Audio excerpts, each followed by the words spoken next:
मेरा बचपन से शौक था कि बड़ा होऊंगा तो तिनसुकिया में रहूंगा। तिनसुकिया मतलब दिल में बचपन से ही था। उसके बाद तिनसुकिया कॉलेज में मैं एडमिशन किया, मैंने कॉमर्स स्ट्रीम में मैं पढ़ रहा था, यही भाड़े का रूम में था। मेरे पापा ने आके कहा तुम यहाँ से चले जाओ, नहीं तो ये जो पैसा पाते हैं, या आज जो तुम्हारा चाचा है, चाचा बोल रहा है कि शादी में आके नहीं करेगा। और मेरे पास शायद 1000-1500 रुपए थे।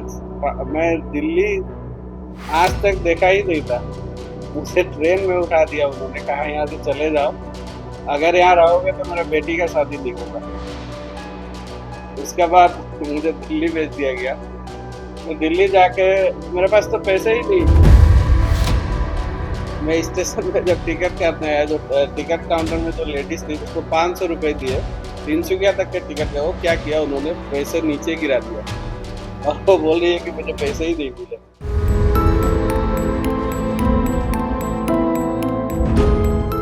लास्ट में गुवाहाटी का एक होटल है, महाराजा होटल, वहाँ रात का 8 बजे जाकर मैं काम मांगा और उसके मालिक ने कहा कि अगर खाना वाना खाना है तो बर्तन धोना होगा। जो गांव के लोग आके मुझे परेशान किया करते थे, आज उसी गांव में मैं जाके गरीब से गरीब लोगों की मैं मदद करता हूँ। और उस गांव में मैं किस तरह का पूजा पाठ करके, किस तरह का वहाँ काम करके रखा हूँ आपको।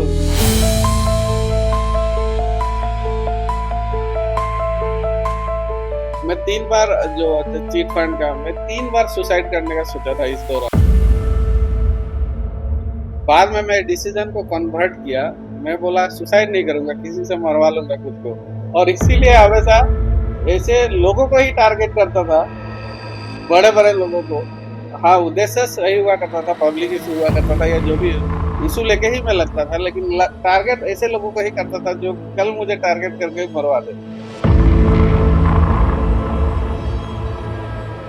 आसाम का जो एक बोलते स्नेह है, आसाम का जो एक लगाव है, वो इतना अलग क्यों है और वो आपको इतना टालता है और खींचता है? बात यहाँ तिनसुकिया की जब है, तिनसुकिया से मैं प्यार करता हूँ, तिनसुकिया वासियों से प्यार करता हूँ। और हर तिनसुकिया वासी का समस्या मेरे लिए मूल समस्या है और उनका समाधान होना चाहिए। अगर जनप्रतिनिधि नहीं करते तो हम उसके पीछे हटने वाले नहीं। अगर वही ऑप्शन है, अगर इसके अलावा कोई रास्ता नहीं है, तो उस क्षेत्र में भी जाने में मुझे कोई हिचक नहीं। मतलब रुचि है और बाकी जैसे रुचि समय नहीं मुझे, लेकिन अगर वही ऑप्शन है, अगर यहाँ के प्रतिनिधि काम नहीं करते, प्रतिनिधियों की सोच नहीं रहती, तो तिनसुकिया का जो भी समस्या है समाधान करने के लिए स्टेप तो हमें लेना पड़ेगा, कोई ना कोई आगे बढ़ के आना पड़ेगा। नमस्कार, आज लक्ष्य पॉडकास्ट के दूसरे एपिसोड में आप सभी का स्वागत है। और आज हमारे सामने जो गेस्ट हैं वो इस पूरे अंचल में बहुत ही सुप्रसिद्ध हैं अपनी बेबाक पत्रकारिता के लिए, अपने सोशल इश्यूज को उठाने के तरीके के लिए, समाज सेवा के लिए और कई सारे कार्यों के लिए जो कि वो करते रहते हैं निरंतर। मैं बात करता हूँ आसाम फर्स्ट और ब्रेकिंग फर्स्ट के संस्थापक श्री ललन जी साहनी की, जो कि कई वर्षों से सामाजिक क्षेत्र में है, कार्य कर रहे हैं। और इन दिनों में देखा जा रहा है कुछ राजनीति में भी उनका नाम आ रहा है, तो लोग उत्सुक है उनके बारे में बहुत कुछ जानने के लिए। और इसीलिए आज उन्होंने हमें हामी भरी कि वो इस पॉडकास्ट में अपनी बातें, अपने बारे में कुछ बातें शेयर करना चाहते हैं। और सभी जानने के लिए उत्सुक भी हैं कि उनकी जर्नी यहाँ तक पहुँचने में उन्होंने कितना परिश्रम किया है, कितनी कठिनाइयों का सामना किया है, और आज भी उनको जो भी अर्जित उन्होंने किया है उसके पीछे क्या राज है, क्या मेहनत छुपी है, वो सब आज उनके साथ बातें करेंगे। तो ललन जी, आपका बहुत बहुत स्वागत है आज लक्ष्य में।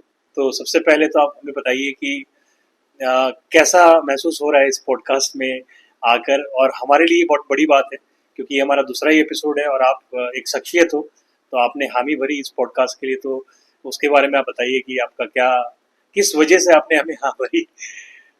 सबसे पहले तो ढेर सारी शुभकामनाएं, जो आपने अलग से नाम से जो पॉडकास्ट आपने स्टार्ट किया है उसके लिए ढेर सारी शुभकामनाएं। और आशा करता हूँ कि इस पॉडकास्ट के जरिए कुछ जाने अनजाने बातें, कुछ जो लोगों को नया जानने को मिलेगा, नया कुछ सुनने को मिलेगा। और काफ़ी जानकारी हासिल होगी इस कार्यक्रम के जरिए।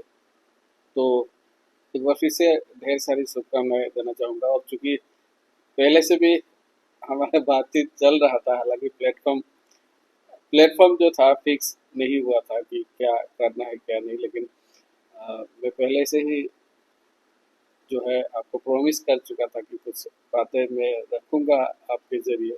और आज यहाँ जो इस कार्यक्रम के जरिए जो मौका मिला है उसके लिए एक बार फिर से धन्यवाद। बहुत बहुत शुक्रिया आपका। तो ललन जी, सबसे पहले शुरुआती तौर पे आगे बढ़ते हैं कि एक हाल फिलहाल में आपने एक बात कही थी कि तिनसुकिया मेरे को स्टैब्लिश होना, ऐसा एक सपना था। तो आप जो है जहाँ से बिलोंग करते हो, तिवारी गोला, तो वो एक बहुत छोटा अंचल है और वहाँ पर शुरुआती दिनों में आपका बचपन और क्या क्या स्ट्रगल आपने देखा और बहुत कठिनाइयों का आपने सामना किया है, निजी तौर पर भी, पारिवारिक तौर पर भी।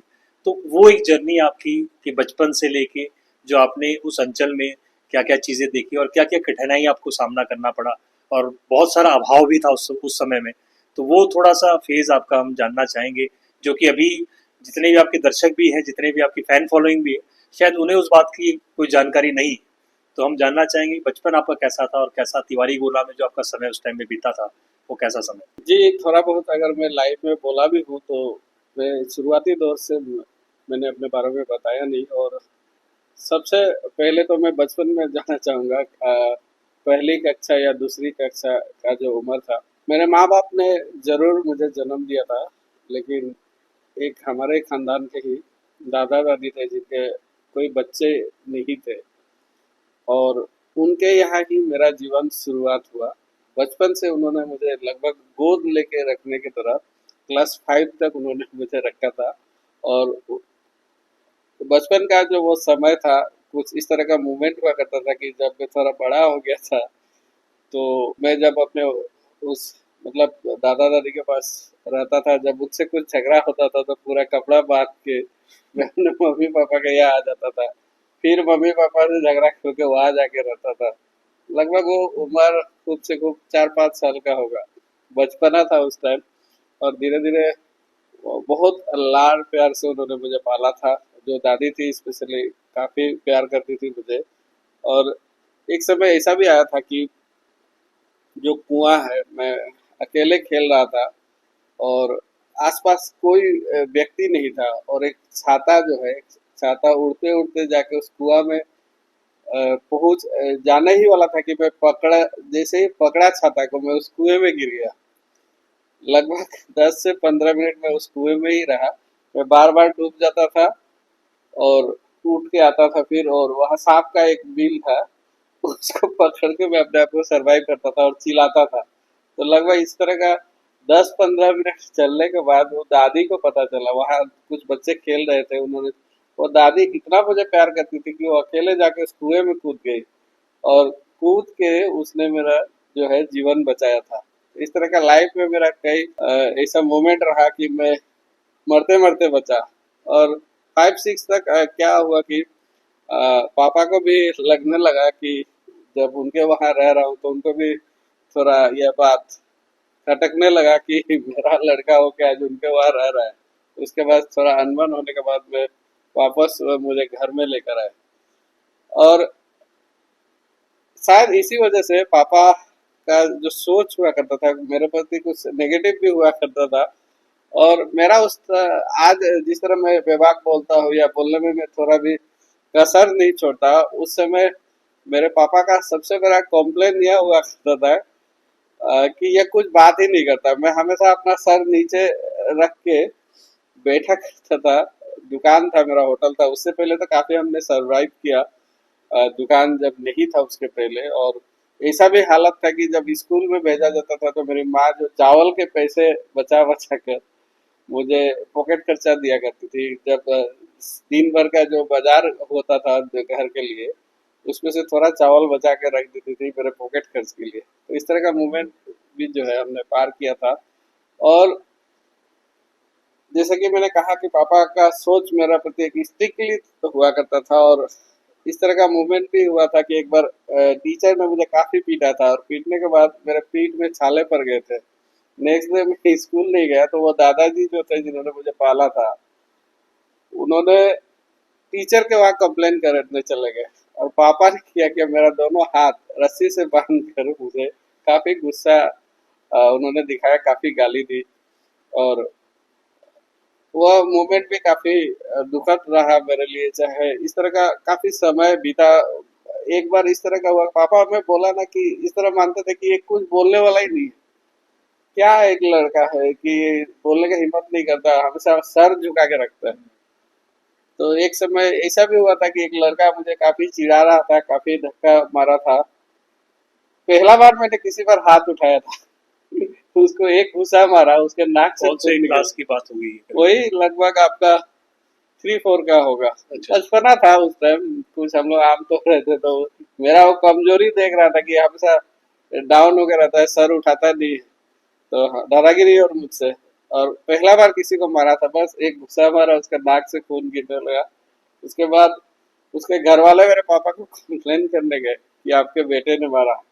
मेरे पापा मुझ पर गुस्सा नहीं हुए, बल्कि उनको पहला बार भरोसा हुआ कि भी कुछ मुझे भी कर साहस है, हिम्मत है। तो इस तरह का धीरे धीरे जो है पढ़ाई होते गया, हम लोग भी आगे बढ़ते गए।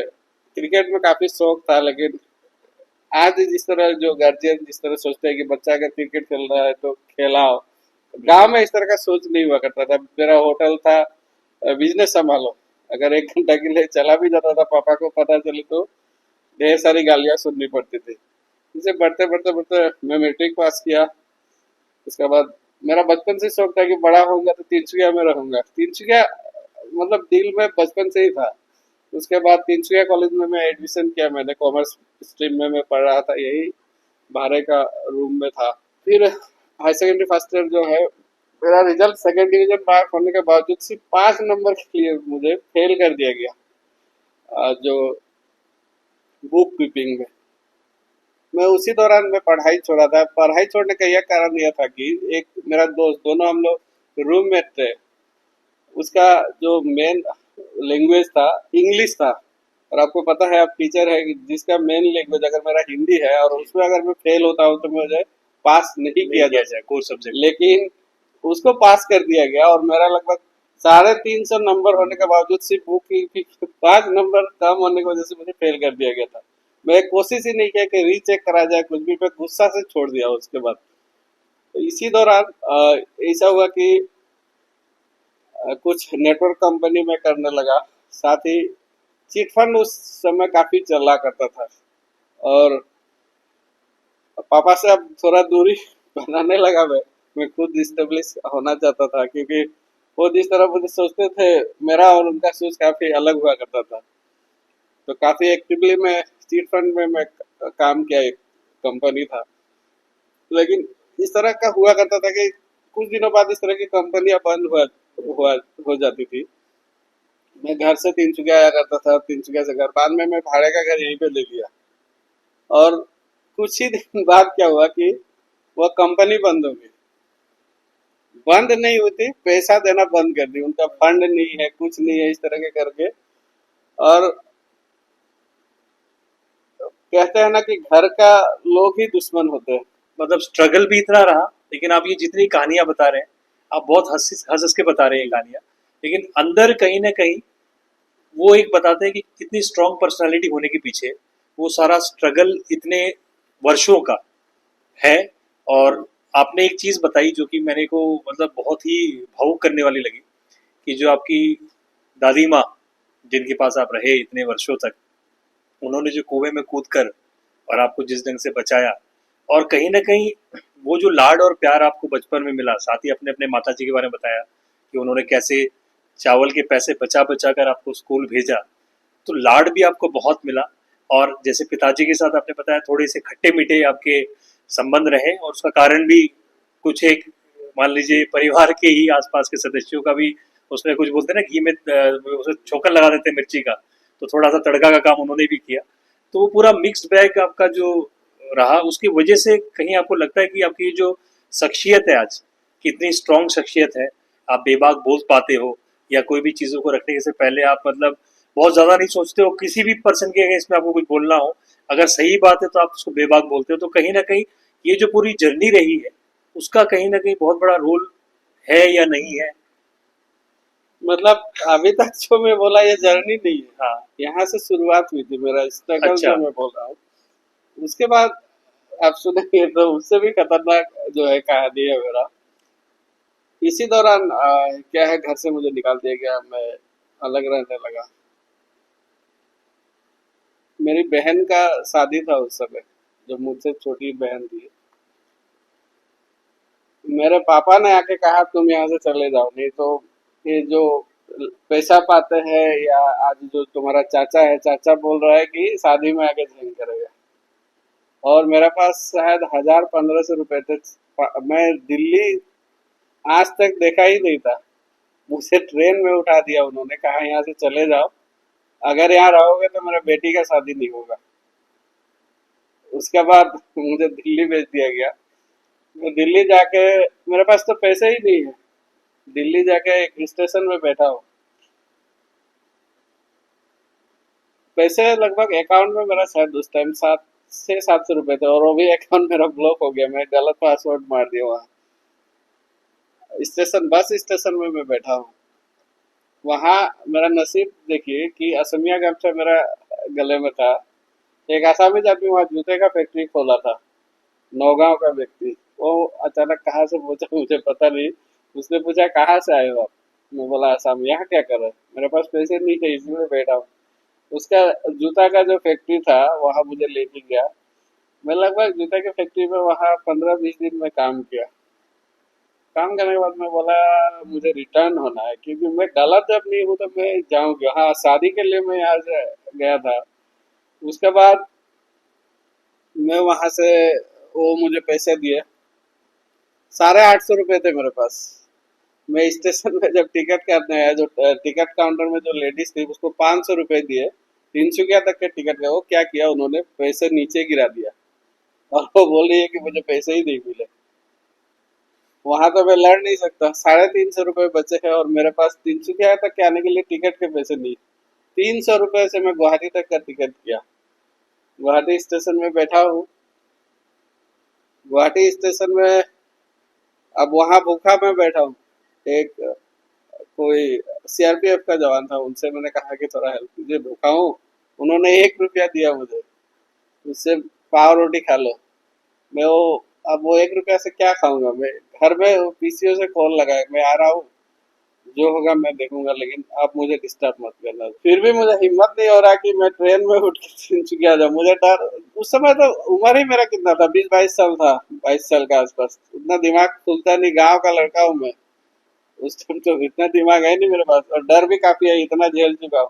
कहीं जेल में ना डाल दे, मुझे छुड़ाने कौन आएगा, सबसे बड़ा बात। लास्ट में गुवाहाटी का एक होटल है, महाराजा होटल, वहाँ रात का 8 बजे जाके मैं काम मांगा, और उसके मालिक ने कहा कि अगर खाना वाना खाना है तो बर्तन धोना होगा। रात को मैं बर्तन धो के खाना पीना खाया, और उसके स्टाफ के साथ, जो कारीगर हो या जो मिस्त्री हो, उनके साथ में बैठा। उन सबका अपना अपना कहानी था, लेकिन मुझे तो वहां रहना नहीं था। लास्ट में मैं सुबह निकल के सीधा भाग के चला आया, कपड़े वहां छोड़ के। वहां से फिर उठ के मैं दीमापुर आया, और जैसे तैसे करके मैं तिनसुकिया पहुंचा। तिनसुकिया पहुंचने के बाद मैंने सोचा कि आखिर भाग क्यों रहा हूं मैं।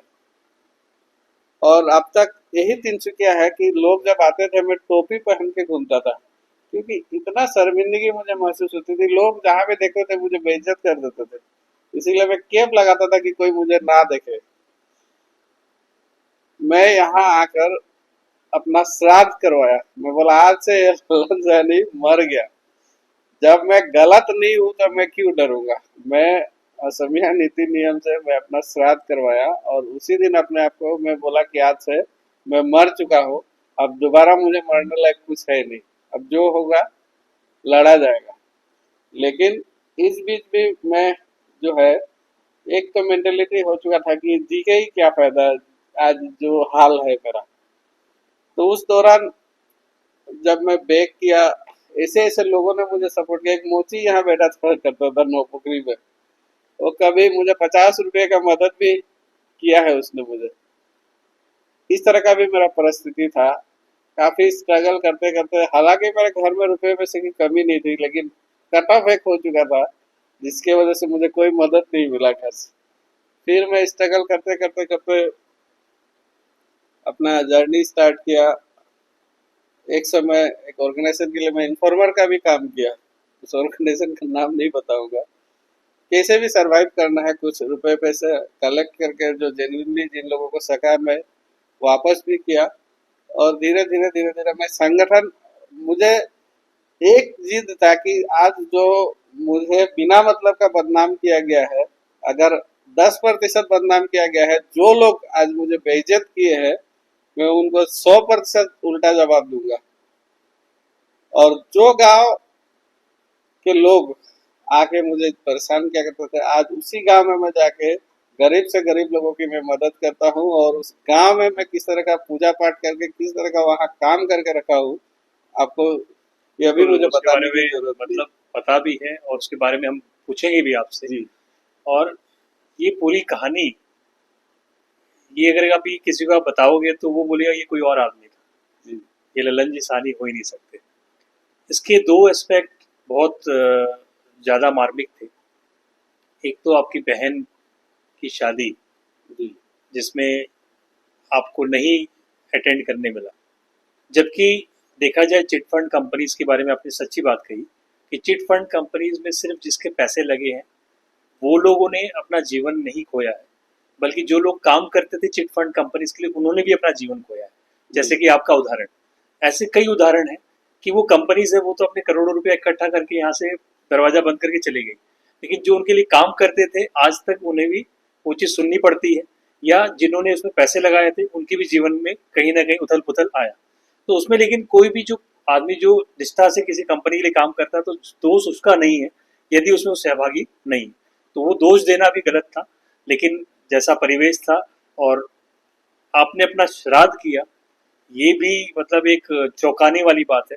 लेकिन कई बार ऐसा स्टेप लेने से आदमी बोलता है कि इससे नीचे तो मैं जा नहीं सकता हूँ, ये तो मेरे जीवन का सबसे लोवेस्ट पॉइंट है।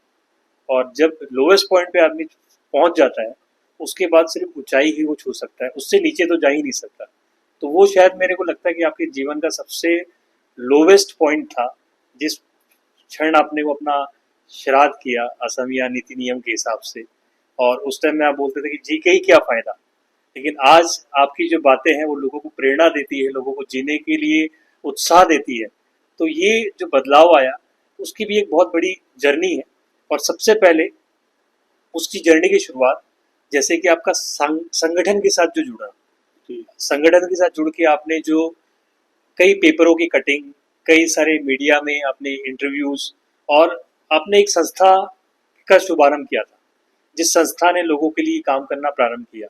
तो हम पहले उसके बारे में थोड़ा सा आपसे जानना चाहेंगे कि वो क्या था और कैसे प्रेरणा मिली आपको, और कैसे इस लोवेस्ट पॉइंट के बाद आपने अपने आप को वापस से संभाल के और वैसा कदम उठाया। देखिए, संगठन भी मैंने जब शुरू किया, मुझे सिर्फ एक ही चीज दिखाई देता था, लोगों के पैसे। मुझे लोगों के पैसे कैसे देना है। और संस्था भी मैं जब ज्वाइन किया, मेरा कोई समाज सेवा करने का उस समय उद्देश्य नहीं। मेरा मेंटेलिटी किस तरह का होगा आप समझ सकते हैं। मेरा बस बात यही है कि संस्था करके कुछ पैसे मैं निकाल लूं और लोगों के पैसे दे दूं। मेरा उद्देश्य पहले क्योंकि मेंटली मेरा जो सिचुएशन था काफी अलग था। और अ, इसी दौरान जब मैं धीरे धीरे जब सामाजिक कार्य करने लगा, जब संस्था में करने लगा, इसके साथ और एक चीज मैं जोड़ना चाहूंगा कि मैं 3 बार जो चीट फंड का, मैं 3 बार सुसाइड करने का सोचा था इस दौरान। और बाद में मैं डिसीजन को कन्वर्ट किया। मैं बोला सुसाइड नहीं करूंगा, किसी से मरवा लूंगा खुद को। और इसीलिए हमेशा ऐसे लोगों को ही टारगेट करता था, बड़े बड़े लोगों को। हाँ, उद्देश्य सही हुआ करता था, पब्लिक इशू हुआ करता था या जो भी इशू लेके ही मैं लगता था, लेकिन टारगेट ऐसे लोगों को ही करता था जो कल मुझे टारगेट करके मरवा दे।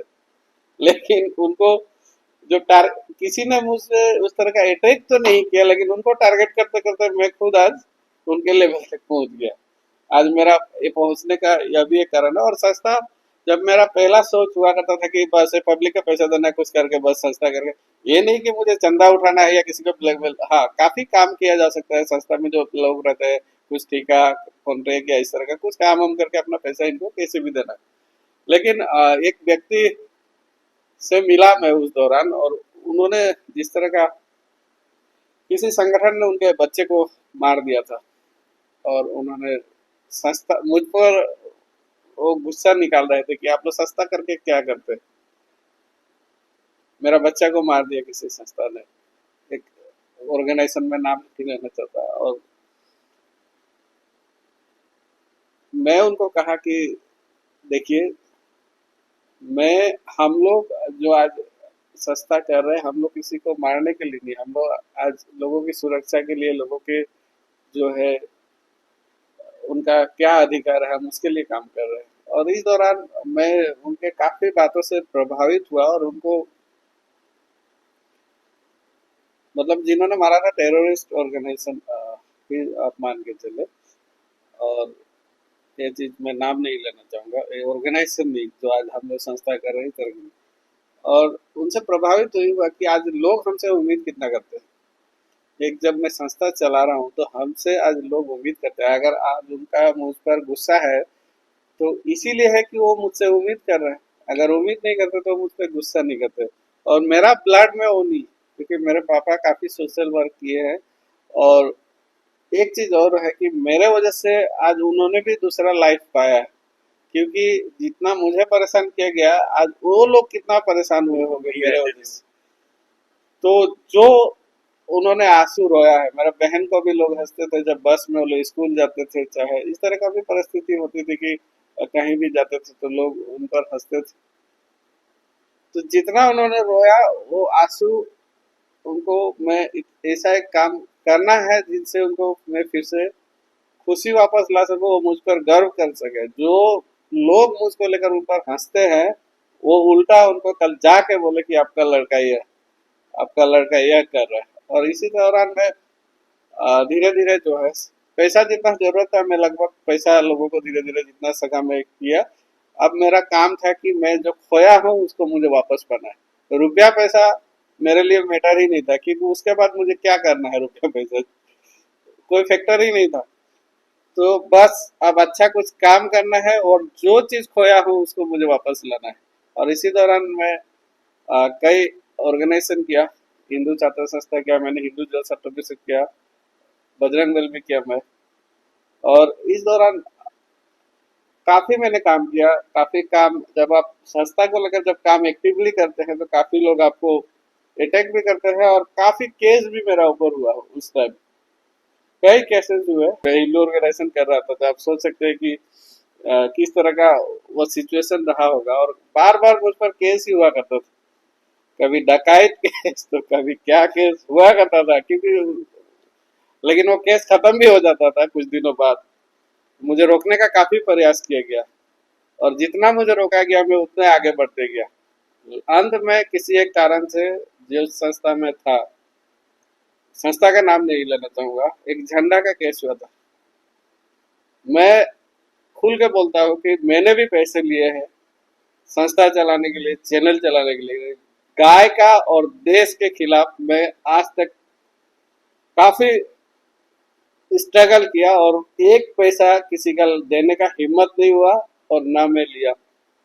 ये मैं खुल के बोलता हूँ। बहुत पैसे बड़ी पैसे मैं बात है। लिया हूँ, क्योंकि मुझे संस्था चलाना था, मुझे चैनल चलाना था।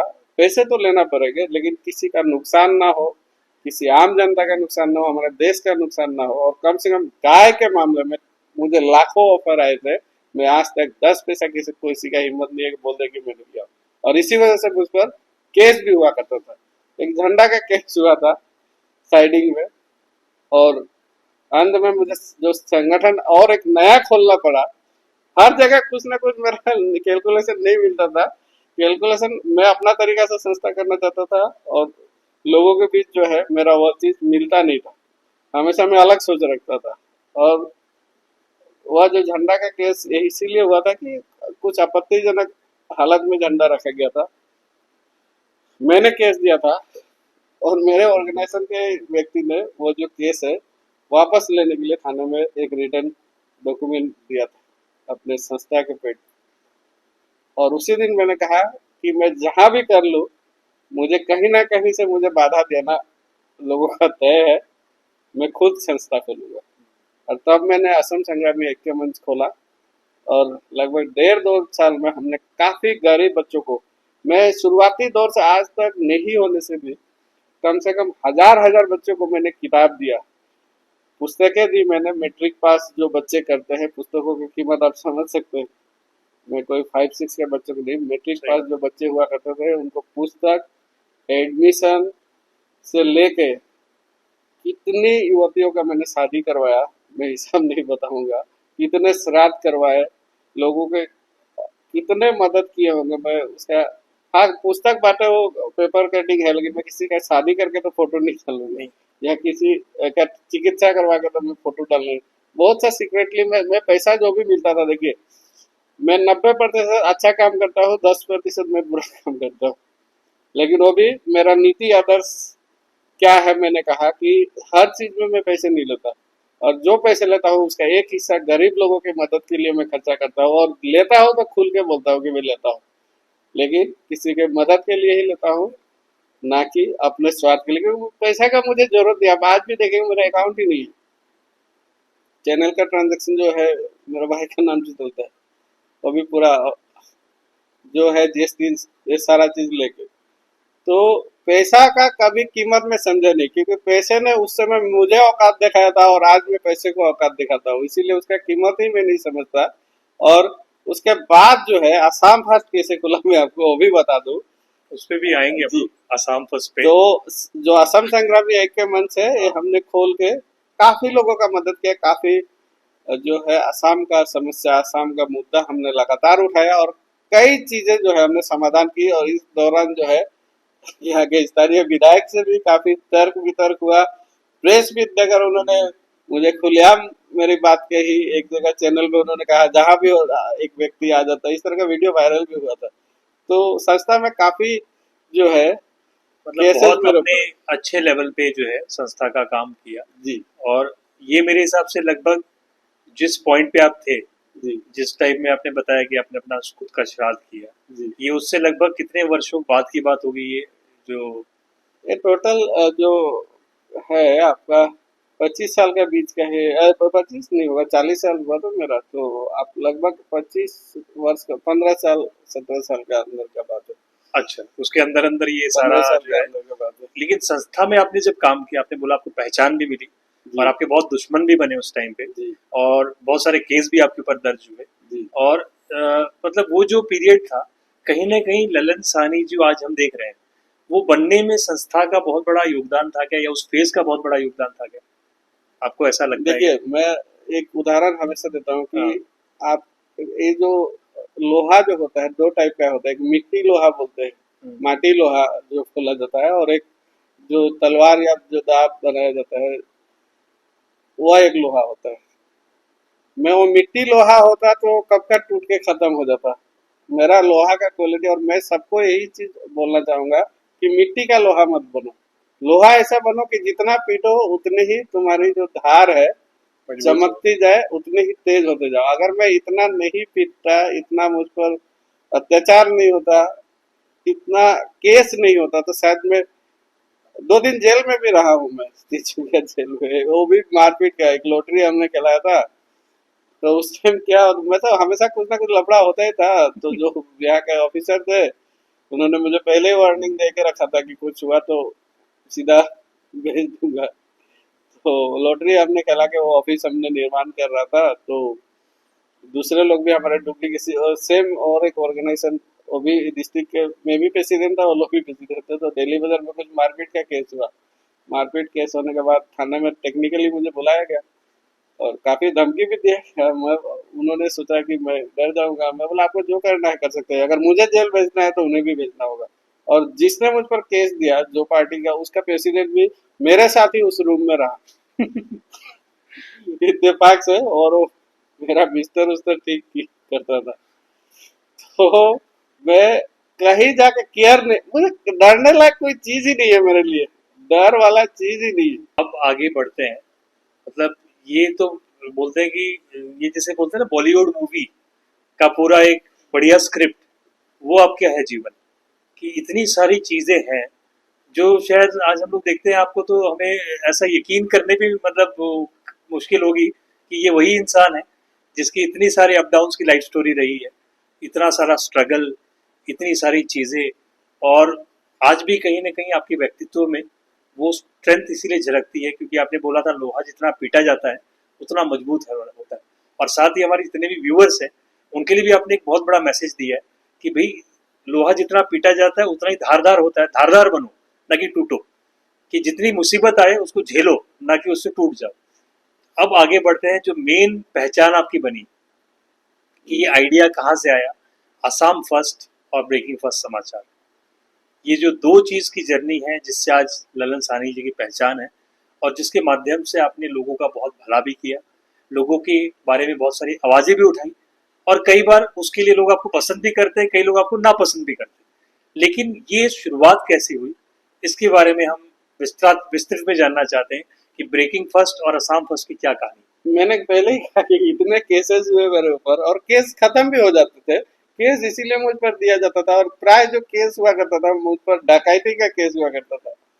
जो कॉमन केसेस हुआ करते थे मैं अकेले डकैत कर लेता था उनके अनुसार।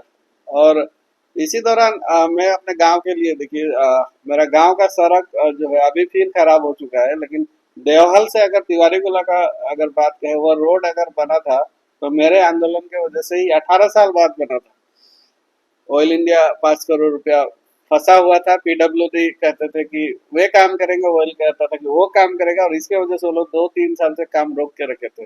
और इसी दौरान मैं आंदोलन करके वो रास्ता बनवाया था।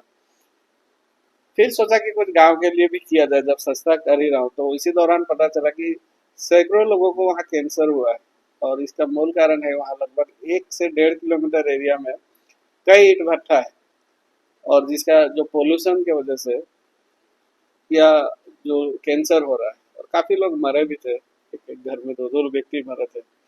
और मैं इसको लेके आंदोलन वहाँ शुरू किया। वहाँ का एक व्यक्ति ने मुझे निमंत्रित किया कि आप आइए, आप लगिए, इतना तिनसुकिया के लिए कर रहे हैं तो कम से कम आप यहाँ भी कीजिए।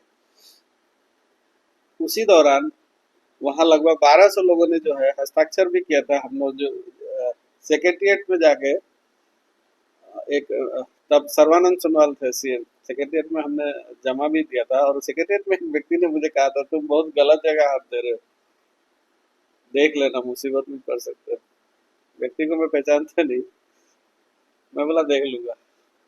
कुछ ही दिन बाद मैं वहीं प्रोटेस्ट कर रहा था, मैं नॉन स्टॉप प्रोटेस्ट कर रहा था। एक दिन तो पूरा दिन सारा चैनल, जो न्यूज चैनल है, न्यूज कर रहा था। नेक्स्ट दिन मुझे पता चला कि मतलब कई दिनों बाद पता चला, एक्चुअली सबसे शुरुआत किया उसके कई दिनों बाद मुझे पता चला कि मेरे ऊपर एफआईआर दिया गया। और एफआईआर यह दिया गया था कि एक ईंट भट्ठा, मतलब उसका बाउंड्री वॉल है, लोहा का गेट है, उसमें लगभग 200 कर्मचारी वहाँ ईंट बना रहे हैं। इस तरह का एफआईआर दिया गया था कि उस ईटा भट्ठा में मैं रात का 8 बजे में बाइक लेके अकेले गया और 4 ईटा भट्ठा मालिकों में धमकी दिया जान से मारने का, अगर 3 लाख रुपए मुझे करके आप लोग नहीं दोगे तो मैं जान से मार दूंगा। सोचिए वो एफआईआर कितना, किस तरह दिया गया था मुझ पर कि एक पूरा बाउंड्री वॉल मारा हुआ ईटा भट्ठा, उसमें पूरा गेट है, सीसीटीवी भी हटा दिया गया एफआईआर जब वो लोग दिया। और उन्होंने एफआईआर दिया कि रात का 8 बजे में अकेले वो 200 कर्मचारी वाला ईटा भट्टा में 4 मालिक को अंदर घुस के, जबकि चौकीदार भी रहता है, अकेले बाइक में जाकर मैं उनको धमकी दिया। तो किस तरह का केस मुझ पर दिया जाता था और केस खत्म क्यों होता था, आप कारण समझ ही सकते हैं। और इस दौरान काफी कोशिश भी किया गया मेरे खिलाफ और 2-4 लोगों को मैनेज भी किया गया।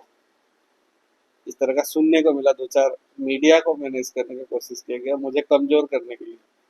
काफी लोग मीडिया मुझे उस समय मदद किया था, लेकिन 2-4 को ही मैंने सुना था, नाम किसी ने नहीं कहा। और मुझे उस टाइम लगा कि मैं संगठन तो कर रहा हूँ और एफआईआर देके मुझे बार बार मुझे बेल बेल लेने नहीं दिया जा रहा था। मेरा आंदोलन रोक के रखना है, मुझे बेल लेने नहीं दिया जा रहा था। तो मैं समझ गया कि अब सिर्फ इसी कारण से मैं इसको सक्सेस नहीं कर सकता, मुझे अलग रास्ता भी ढूंढना होगा।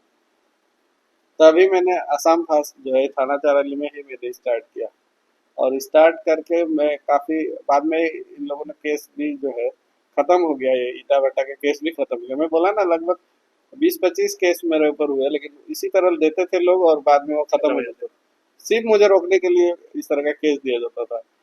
और इसी दौरान जब मैं देखा कि आसामी चैनल तो असम में काफ़ी है, लेकिन असम में जो भी समस्याएं हैं, असम की जो भी मुद्दे हैं, आज अगर दिल्ली सरकार तक पहुंचानी है तो एक हिंदी भाषा में चैनल होने की आवश्यकता है। अगर हम लोग हिंदी में असम की समस्याएं दिखाते हैं तो आसानी से दिल्ली के लोग समझेंगे। अगर असम के मुख्यमंत्री अगर प्रधानमंत्री तक पहुंचता है तो वो सीएम को बोलेंगे कि ये क्या हो रहा है असम में। और इसी को लेकर मैंने ब्रेकिंग फास्ट समाचार स्टार्ट किया और ज़्यादातर कोशिश किया कि लोगों की समस्याओं को मैं उठाऊं, लोगों की मदद करूं। ब्लड में संगठन का खून था, इसीलिए मीडिया के साथ ही मैं सोशल एक्टिविटी भी साथ ही रखता था। कहीं आग लग जाए, कुछ भी लग जाए, मैं पर्सनली मदद करने के साथ ही जो चैनल के जरिए जितना हो सका मैं मदद करने का जो है प्रयास में जारी रखा, और आज भी अब देख ही रहे कि ये जारी है। आसाम फर्स्ट जब आपने शुरुआत की, ब्रेकिंग फर्स्ट जब आपने शुरुआत की, उसके बाद से इस अंचल में धीरे धीरे आपकी ख्याति और आपकी पहचान बढ़नी शुरू हो गई, और इसका असर पूरे अंचल के साथ साथ आपके गांव में भी पड़ा होगा। और उसके बाद हमने देखा कि जैसे वहाँ की जो दुर्गा पूजा होती है उसका अध्यक्ष आपको नियुक्त किया गया। तो ये अध्यक्ष पद, हो सकता है एक पूजा कमेटी का ही अध्यक्ष बनाया हो आपको, लेकिन ये आपके लिए, मैं जानता हूँ निजी तौर पर, ये बहुत बड़ा सम्मान था। और सिर्फ आपके लिए नहीं, आपके पूरे परिवार के लिए, आपके पिताजी के लिए, आपके पूरे परिवार ने जो भी झेला और जो भी चीज़ें आपने बताई उसके बाद, और सिर्फ दुर्गा पूजा करने के हिसाब से नहीं, उसके लिए जितना परिश्रम आपने किया, और जैसे तिवारी गोला में शायद वैसी दुर्गा पूजा आज तक हुई नहीं कभी, जो ट्रेंड आपने सेट किया, जितने बड़े प्रारूप में आपने उस दुर्गा पूजा को किया, तो उसके बारे में बताइए। और साथ ही साथ जैसे पूजा ही क्यों, आपका जो धर्म के प्रति जो रुझान है वो पूजा के साथ ही, जैसे धार्मिक रुझान आपने बताया कि गौ माता के लिए आपका विशेष तौर पर संगठन भी जब आप करते थे तो उसके खिलाफ आप आवाज उठाते थे। तो ये जो आपको सम्मान मिला अपने गांव से, वो आपके लिए क्या अनुभव था? और साथ ही साथ दुर्गा पूजा से आप जो जुड़े, तो कैसे वो मैया की पूजा करने का आपका मन में आया और कैसे इसके साथ आप जुड़े? देखिए, पूजा तो एक बहाना था, और अल्टीमेटली मुझे जब मैं आगे बढ़ रहा हूँ तो उस गांव के लिए कुछ करना भी मेरा दायित्व मैं समझता हूँ। और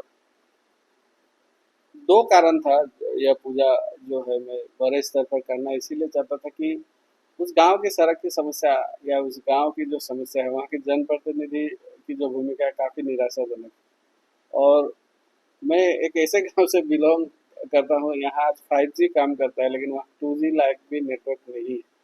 फिर भी मैं आज यहाँ एक मिलियन जो फॉलोअर्स वाले मैं चैनल चला रहा हूँ डिजिटल मीडिया।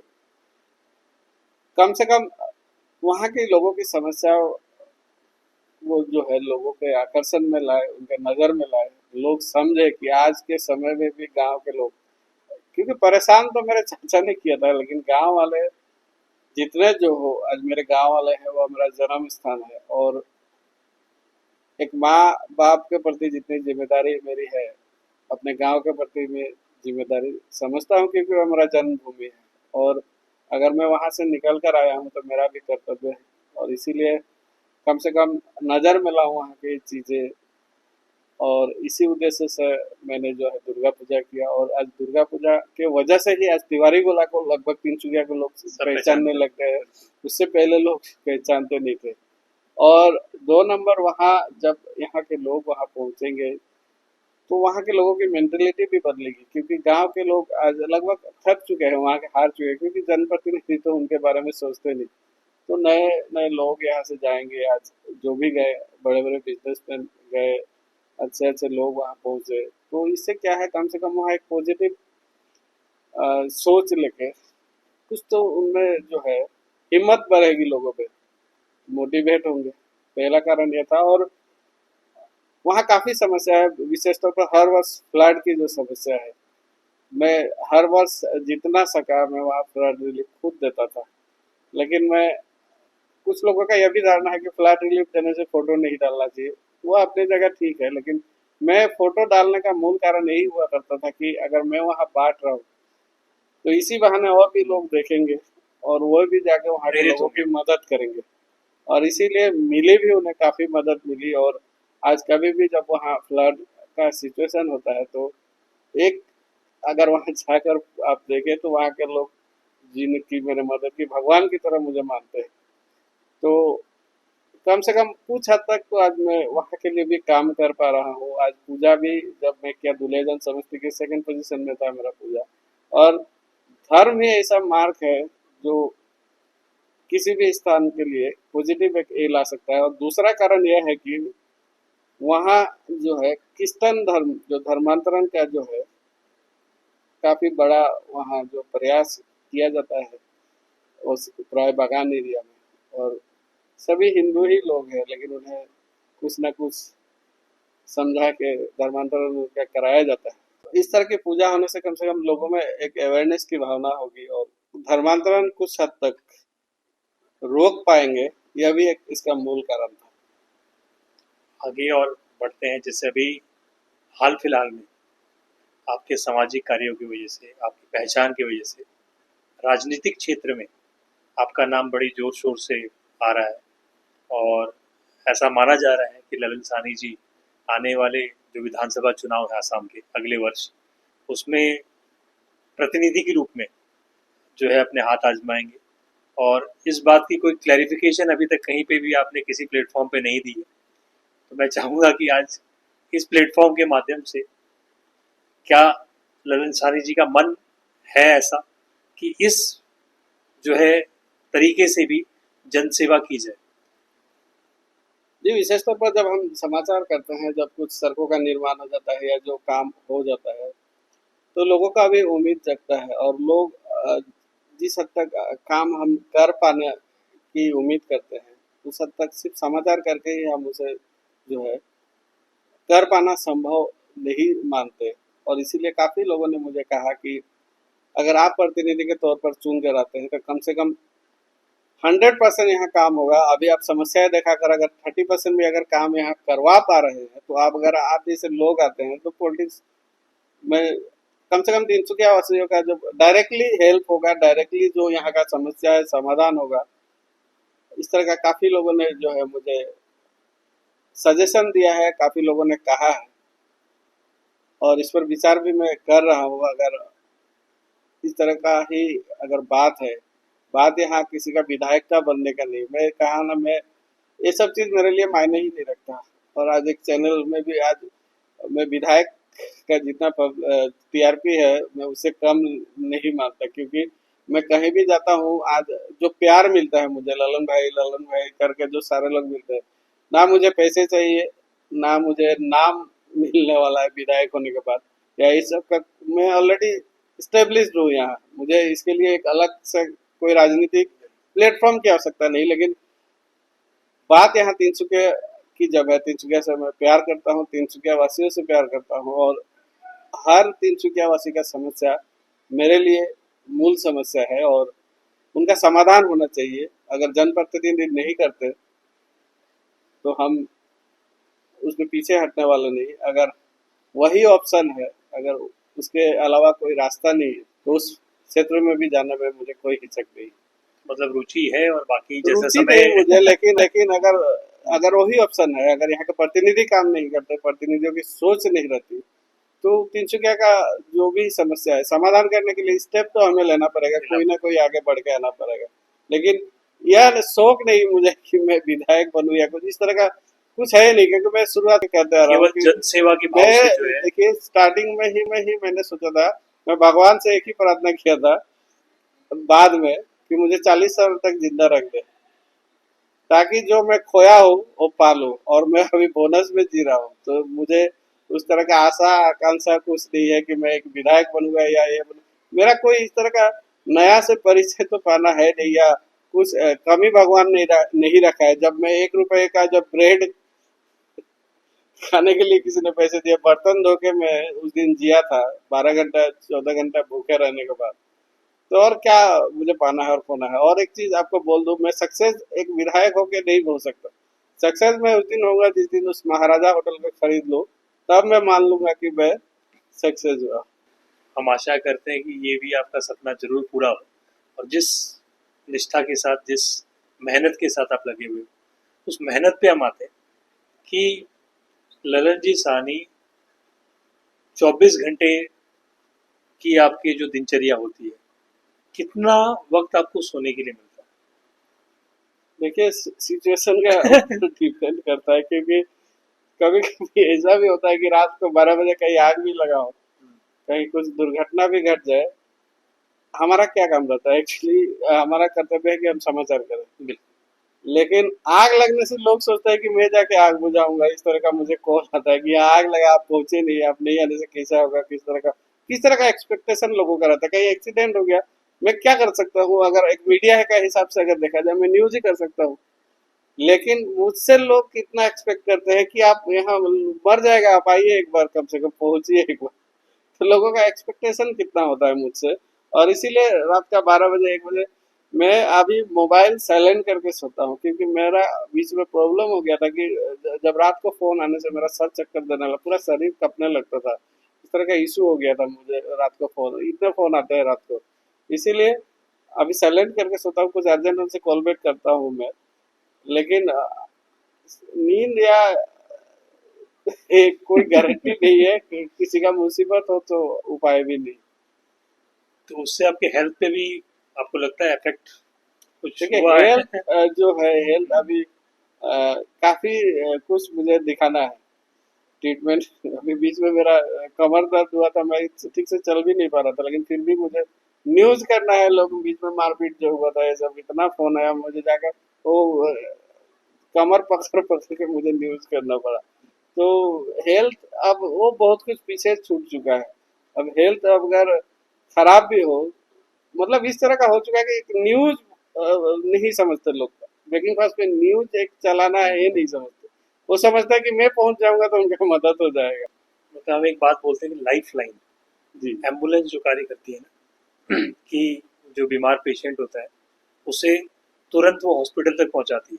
तो जी ब्रेकिंग फर्स्ट कहीं ना कहीं आपको लगता है वो एम्बुलेंस का कार्य कर रही है, कि बातें जो जनता की शायद सरकार तक नहीं पहुंच पाती या अधिकारियों तक नहीं पहुंच पाती, जब ब्रेकिंग फर्स्ट पे वो चीज़ आती है तो वो शायद अधिकारी भी उस पर ज़्यादा तुरंत एक्शन लेते जी हैं, सरकार भी तुरंत एक्शन लेते हैं।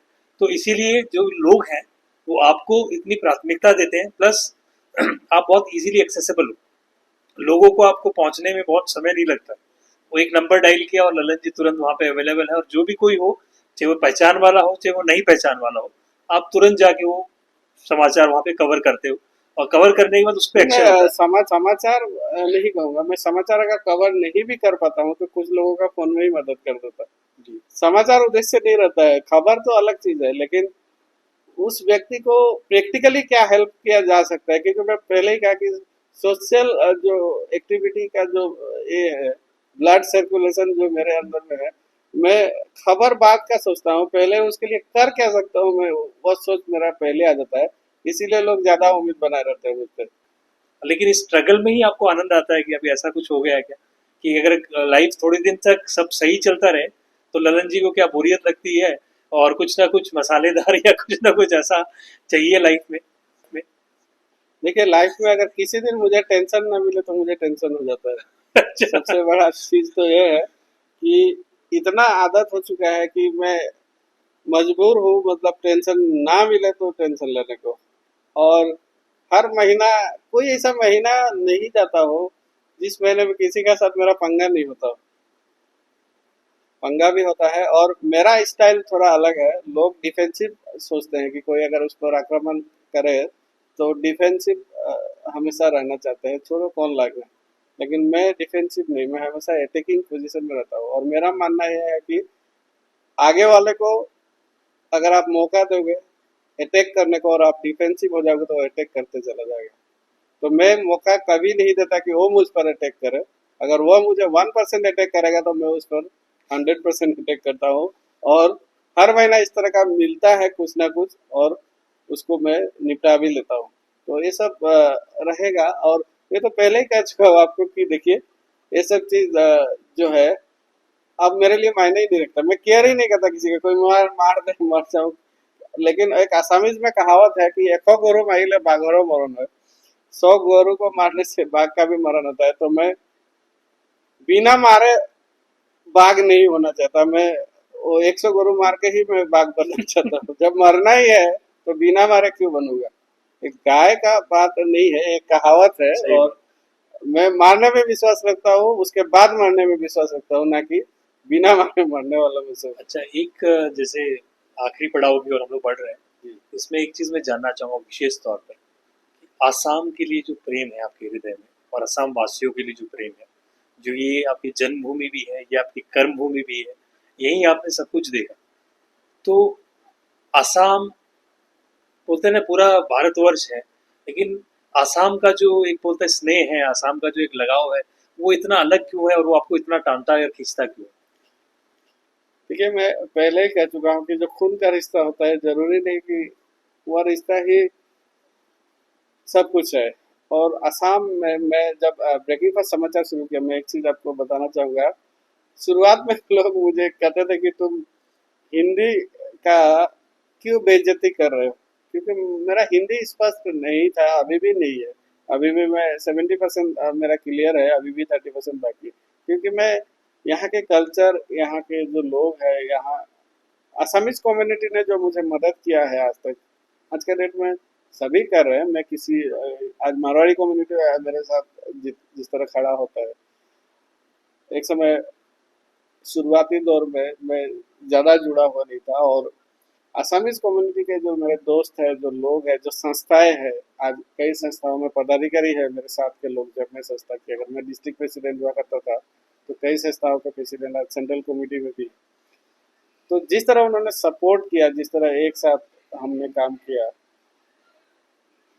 आज खून का रिश्ता जो था, उन्होंने मेरे लिए क्या किया और उन्होंने मुझे क्या किया, आप खुद मान सकते हैं कि जो आसामीज लोग हैं बहुत सीधे साधे लोग हैं। देखिए, गलत धारणा है लोगों का कि आसामीज कम्युनिटी जो है हिंदी भाषी को बुरा मानते हैं, या ऐसा कुछ भी नहीं है। सिर्फ एक गैप है लोगों के बीच। लेकिन आज अगर आप गांव में चले जाए, इनके घर में चले जाए, जिस तरह का मानते हैं, सम्मान देते हैं, जो अतिथि का जो भाव इनका रहता है, आपको महसूस ही नहीं हो सकता कि आप एक हिंदी भाषी है और एक असमीज के घर में गए हैं, तो आपको छूत का भाव से या इस तरह कभी आप महसूस नहीं कर सकते। जी, भगवान की तरह मानते हैं लोग, कभी भी भेदभाव नहीं रखते। सीधे साधे लोग हैं असमीज कम्युनिटी के लोग। देखिए, बुराई तो सब में है, अच्छा बुरा सभी में रहेंगे, दो चार लोग सभी में अच्छा बुरा रहेंगे। लेकिन आज मैं दावे के साथ कह सकता हूँ कि आसाम की जो धरती है, आसाम के जो असमिया लोग हैं, काफी सहज सरल है। और बस कुछ मिसअंडरस्टैंडिंग रहती है, जिसकी वजह से असमिया ना असमिया या गैर असमिया का एक जो माहौल बना रहता है। अगर यह जो गैप अगर खत्म कर दिया जाए, अगर हम दूरी खत्म कर पाते हैं, तो आप विश्वास नहीं कर सकते कि उनसे जो प्यार मिलेगा शायद आपके घर वालों से भी नहीं मिलेगा। और असम चूंकि मेरा जन्मभूमि है, और मेरा जन्म का समय मैं बताता हूँ आपका। 83-84 में जब यहाँ जब बांग्लादेशी खेदने का आंदोलन हुआ था, तो उस दौरान मेरे माँ ने बांस के झाड़ में मुझे पैदा किया था। माँ कहती है कि अगर घर में पैदा होऊंगा तो चिल्लाऊंगा, तो फिर कहीं हम पर ही आक्रमण ना कर दे, इसीलिए मुझे बांस के झाड़ में ले जाके पैदा किया गया था। और जिस दिन मेरा पैदा हुआ था, उसी दिन से पूरा शांति का माहौल बन गया था। तो तो शांति मेरा दूत वाला काम किया आपने। तो मेरा जन्म भी सोचिए किस टाइम में हुआ था। और मैं एक बार सिर्फ बिहार गया हूँ, क्योंकि मेरे पूर्वज बिहार से बिलोंग करते हैं। और वहाँ मुझे लोग जिस तरह उन्होंने व्यवहार किया कि असमिया आ गया, असमिया आ गया, मैं और दोबारा जाने का सोचा ही नहीं बिहार। क्योंकि जो चीज, ये अपनापन है, अपना घर है, अपना स्थान है, अपना जन्मभूमि है, और इसी में मुझे मरना है। अगर मुझे आप बड़े सिटी में ले जाके कहें कि आपका आखिरी ख्वाहिश यहाँ मरना होगा क्या, सोने का पूरा सोना चांदी का अगर आप बना भी दे मुझे तोपने के लिए, तो मैं एक ही चीज ख्वाहिश रखता हूँ कि मैं मरूं भी तो असम में ही मरूं। मेरा कभी भी अगर वो अधूरा रह जाएगा, मेरा आत्मा भी भटकेगा अगर मैं असम में नहीं मरता तो। बात ये मतलब भावना दिखाती है आपकी, और ये भावना सिर्फ आपकी नहीं, असम में जितने भी लोग बहुत वर्षों से प्रवास कर रहे हैं, सभी की भावना यही है। ऐसा देखा भी जाता है कि यदि कहीं बाहर किसी हॉस्पिटल में भी किसी की डेथ हो जाती है तो यहाँ अंतिम संस्कार आसाम में ही होता है, क्योंकि वो एक लगाव है इस धरती के साथ। यहाँ की जो भूमि है उसमें अलग ही रंग है। आप कहीं बाहर भी चले जाइए, आपको 2-4 दिन तो मन लगेगा, लेकिन उसके बाद घर ही याद आता है अपनी मातृभूमि, और अपनी उसके अलावा मातृभूमि कुछ है। नहीं समझ में आता। अब एक आखिरी सवाल आपसे। ललन जी सानी हमेशा माइक पकड़कर सवाल पूछते हैं आमतौर पर। आज पहली बार ही ऐसा अवसर हुआ कि ललन जी साहनी से सवाल पूछे जा रहे हैं और ललन जी साहनी उसका जवाब दे रहे हैं। तो ये पूरा अनुभव मेरे लिए तो देखिए बड़ा ही एक खास अनुभव है, क्योंकि आपके साथ ये इंटरेक्शन करना ये शायद मतलब मेरे लिए यादगार रहेगा। आपके लिए ये पूरा एक्सपीरियंस कैसा रहा? और देखिए, सवाल पूछने का जो बात आप कर रहे हैं, और एक चीज मेरा जो है, मैं आपको बता दूं कि लोग मेरा कमजोर कड़ी हमेशा ढूंढने की कोशिश करते हैं। मैं आज तक जितना भी काम, जो मेरे अपोजिशन रहते हैं या जो मेरे दुश्मन रहते हैं, हमेशा मुझे किस जगह इसे दबाया जाएगा, इसके कमजोर। और मैं हमेशा कहता हूँ कि खुलेआम में बात करता हूँ कि कोई भी चीज आप अगर छुपा के रखते हैं तो वो ज्यादा लोग उसका फायदा उठाएंगे। और इसी में इस बात पर भी आऊंगा। उससे पहले मैं आपको बता दूं कि मेरा क्वालिफिकेशन को लेकर काफी लोग सवाल उठाते हैं, और मैं पहले ही कह चुका हूँ कि मैं कहाँ पढ़ाई बंद किया। और इस दौरान देखिए, क्वालिफिकेशन का अगर बात कहा जाए तो मैं चाहूँ तो आज बहुत सारा ऑप्शन है। आज नोज है या इस तरह का कई इंस्टीट्यूट है जहाँ मैं आज ग्रेजुएशन तक कंप्लीट कर सकता हूँ, लेकिन मैं जानबूझ के जो है कंप्लीट नहीं किया। आज काफी लोग सवाल उठाते हैं कि मैं मास कॉम का कोर्स नहीं किया। मेरे लिए क्या बड़ा बात है? आज मास कॉम का कोर्स कंप्लीट करना क्या बड़ा बात है? कितने दिन का कोर्स है? जो आज आप भी जो इस तरह का इंटरव्यू ले रहे हो, हमारे जो पूर्वज है, अगर हम मीडिया लाइन के कहे, नारद मुनि जी थे। ये तो सभी को पता है कि जो खबर देने वाले जो रिपोर्टर है या जो भी हमारे पूर्वज नारद मुनि। और नारद मुनि ने खुद जब मास को नहीं किया तो हमारी आवश्यकता क्या है? तो लोग कमजोर करे ढूंढते हैं। और ये चीज मैं खुलेआम बोलता हूँ कि मैंने मास कॉम नहीं किया, लेकिन मास कॉम जिन्होंने किया है वो मेरे सामने बैठ जाए। मैं अनुभव सर्टिफिकेट पर विश्वास नहीं करता, मैं प्रैक्टिकली नॉलेज पर विश्वास रखता हूँ।